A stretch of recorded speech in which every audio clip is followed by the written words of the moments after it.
Hey, what's up, guys? Welcome to the channel. This Saturday is UFC Vegas 70, Nikita Krylov versus Ryan Spann, and this is going to be my full breakdown and prediction for the main event. And you have a fight where there's not a lot of stakes on the line here.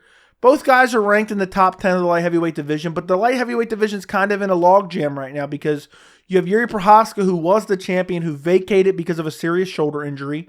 You have Jamal Hill, who just became the champion. Then you have Magomed Ankalaev and Jan Blachowicz, who just fought for the belt, but ended up in a draw.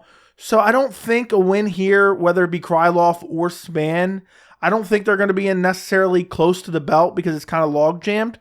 But honestly, the winner of this fight, because the light heavyweight division isn't particularly stacked, probably 2 or 3 fights away from a potential title shot, depending on how things play out. You never know, because look at Jamal Hill. Jamal Hill was nowhere close to a title shot, and now all of a sudden he is the UFC light heavyweight champion, and not an interim. He's an undisputed light heavyweight champion, and he just got a big win over Glover Teixeira last month.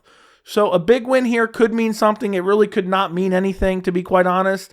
But this is a fan-friendly matchup. I think no matter how this fight ends up, no matter who wins, I think this should be an exciting fight.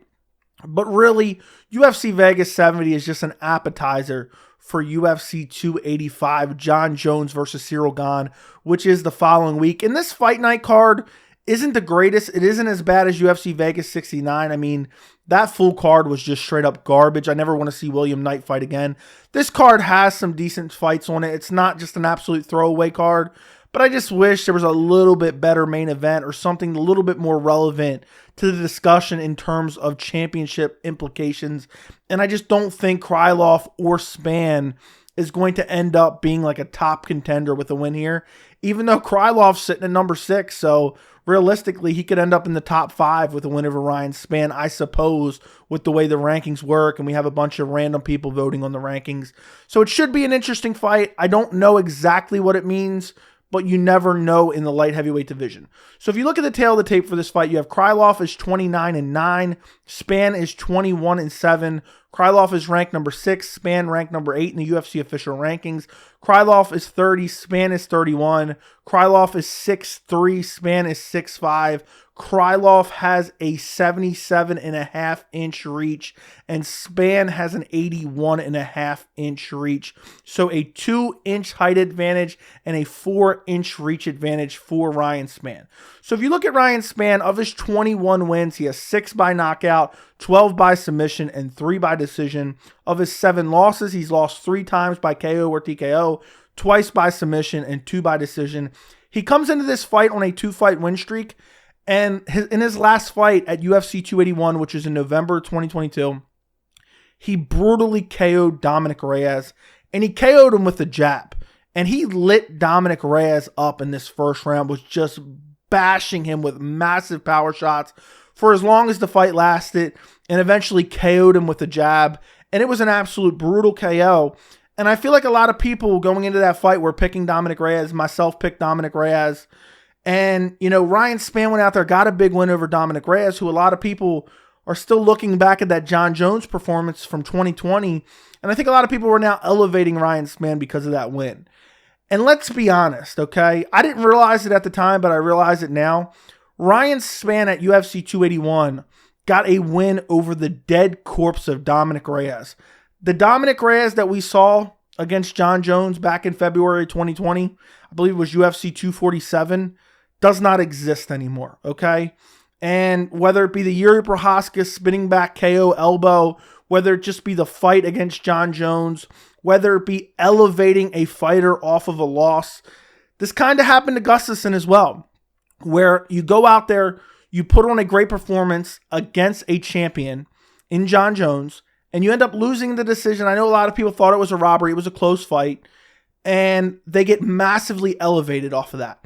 And you just can't elevate someone off a loss, let alone one performance. Going into that fight, a lot of people didn't think Dominic Reyes even deserved the title shot. And I'm not going to make this a video about Dominic Reyes, but now I feel like, okay, well, what has Dominic Reyes really done outside of a decision loss to Jon Jones? And that's where I start thinking, were we overestimating his skill set? Jan Blachowicz beat the crap out of him later that year and won the title, TKO'd him. And now Ryan Spann, who nobody was super high on, went out there and just brutally KO'd him with a jab. I just think this win can't be taken for too much just because of the state of Dominick Reyes' career. And I think it's probably time for Dominick Reyes to retire. I don't know if he's going to come back or not, but I don't really know what to make of that win. The fight before that, he beat Ion Cutelaba. In this fight, Cutelaba got a couple takedowns. Ryan Spann was being crazy wild, throwing weird, crazy power shots, and was just off balance, getting taken down. Eventually, Ion Cutelaba swings wildly, ends up on the ground, and ends up getting guillotine choked by Ryan Spann. The fight before that against Anthony Smith, this was kind of a competitive fight, even though it ended in the first round. Ryan Spann landed some good shots on Anthony Smith, had some good grappling positions. Anthony Smith had some good grappling positions. He rocked Ryan Spann, ended up getting his back and finishing him via rear naked choke. But you look over Ryan Spann's resume, there's not a lot of great wins. He has a loss to Johnny Walker, a loss to Anthony Smith. He has a split decision win over Sam Alvey. And, I mean, I can't even believe I'm saying that out loud. A split decision win over Sam Alvey. Just doesn't have a lot of real notable wins on his resume. It stands out when you look at Ryan Spann's resume. And now he's on a 2-fight win streak against Ion Cutelaba, who just got another fight against Tanner Boser, but Ion Cutelaba doesn't even belong in the UFC, and the dead corpse of Dominick Reyes. So I don't know. I still having trouble getting a read on Ryan Spann. You look at Nikita Krylov, he has been around forever. Of his 29 wins, 12 by knockout, 15 by submission, 2 by decision.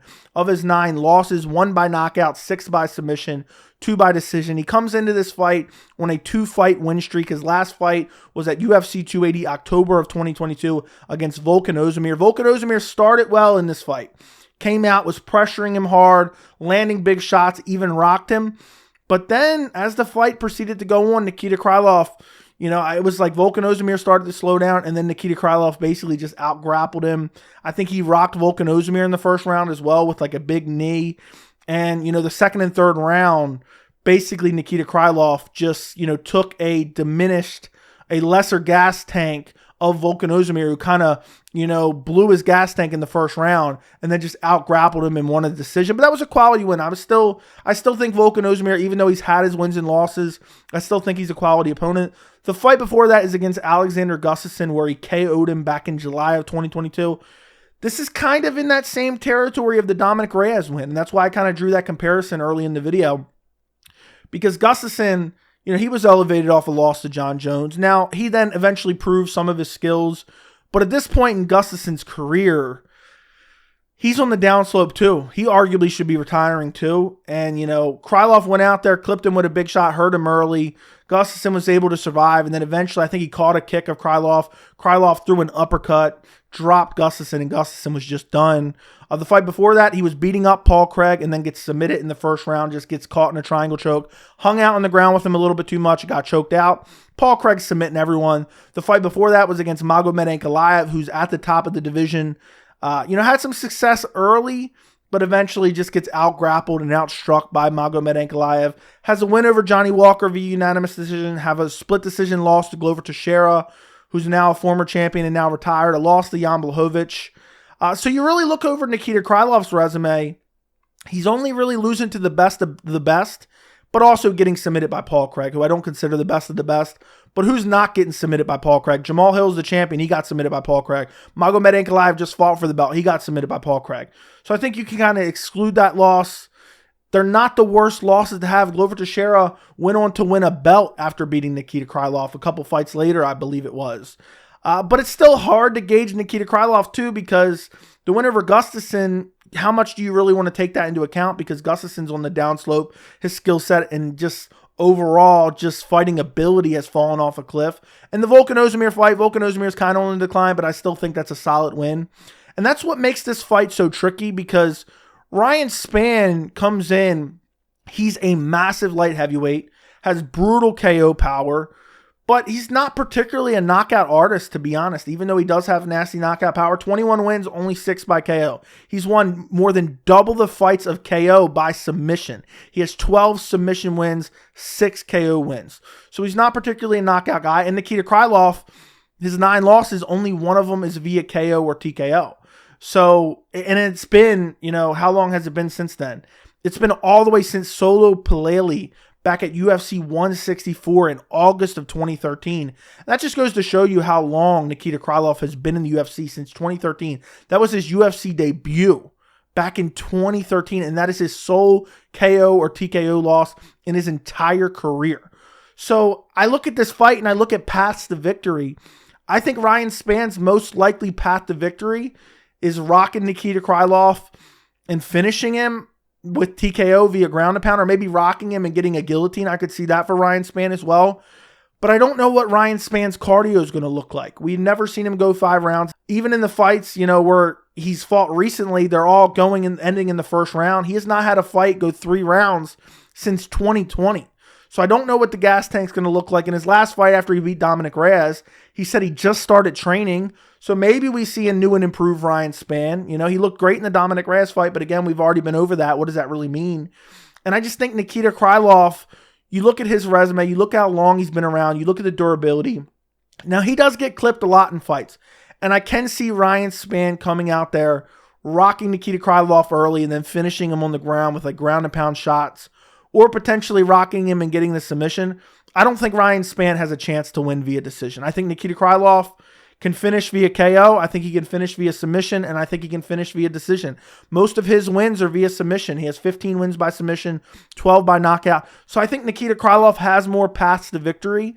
And when I see this fight go down, I see either a first-round finish for Ryan Spann, either, again, finishing him via KO or TKO, or rocking him and then getting the guillotine.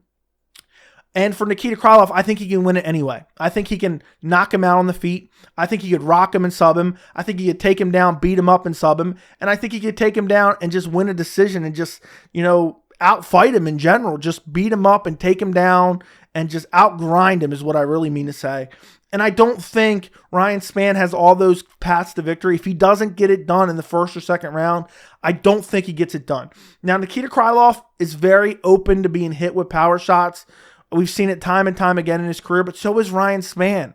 And I don't know, in this fight, I don't know if Ryan Spann has improved enough to take out somebody the skill level of Nikita Krylov. I think Nikita Krylov is just a step above Ryan Spann. I think he's more well-rounded. I think he has more ways to win this fight. And so for my official prediction, I am going Nikita Krylov 3rd round TKO via ground and pound. I just don't think Ryan Spann's going to be able to get him out there early. I think if he does come out super aggressive, I think he might land some shots, rock Krylov, but I think Krylov has a very good chin. I think he'll survive. I think he'll look for the clinch. He'll look for the takedown. And I think the grappling is going to be the difference in this fight. I think Nikita Krylov has far better grappling than Ryan Spann. I think he's a decent counter striker. I think the Krylov has decent power as well. And I just don't see a world where Ryan Spann can win this fight if the fight goes late. And I think Krylov just has more ways to win. So I think what's going to happen is the first round, you're going to see Ryan Spann maybe have a little bit of success, maybe bully Krylov, similar to the way Volkan Ozdemir bullied him in the first round. But I think after that, after he isn't able to finish him, after he kind of swings for the fences, gets a little bit tired, I think it's going to be all downhill from there. I think Krylov will take him down, maybe the last 2 minutes of the first round, beat him up a little bit there, not advance position too much. Second round, it's just going to get worse. He's going to take him down, beat him up, maybe get close to a finish, but not get it. Ryan Spann's going to try to just explode out because he's not a great technical guy. He just tries to explode up when he gets taken down. He's also crazy and wild on the feet, where he throws shots and then ends up on his back. So it's not like Krylov even has to really look for super technical takedowns. And I think Krylov, as the fight goes on, Ryan Spann's going to wear down. I see a third round where Ryan Spann's going into it.